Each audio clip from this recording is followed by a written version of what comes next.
మాసంలో పాడ్యమి నుంచి వచ్చే 9 రోజులు వాటిని వారాహి నవరాత్రులు అని పిలుస్తారు. వారాహీదేవిని ఆరాధించే సమయం అది.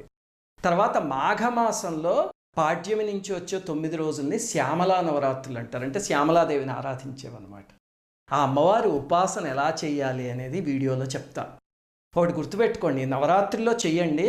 అలా కాకుండా ఉత్తప్పుడు ఎప్పుడైనా చేసుకోవచ్చు. ఎందుకంటే వారాహి అమ్మవారి ఉపాసనంత వరాల జల్లులు కురిపించే ఉపాసన ఇంకేదీ లేదు. అన్ని ప్రయోజనాలు ఉన్నాయి. అసలు వారాహిదేవి అంటే ఎవరు? అది తంత్రశాస్త్రంలో కథ ఉంది. అది తెలిసిందంటే అప్పుడు మనకు అర్థమవుతుంది. వరాహస్వామి కన్నా ముందు ఉన్న శక్తి వారాహిదేవి. చాలా విచిత్రం అది. ఏమిటండి ఇంతకీ ఆ కథ అంటే, హిరణ్యాక్షుడు వారాహిదేవి కోసం తపస్సు చేస్తాడు. చేసినప్పుడు అమ్మవారు ప్రత్యక్షమయ్యి ఏం కావాలి నాయనా అని అడిగితే, అమేయ పరాక్రమము అమరత్వము ఈ 2 కావాలి అని అడిగాడు. అడిగితే అమ్మవారు నవ్వి అమేయ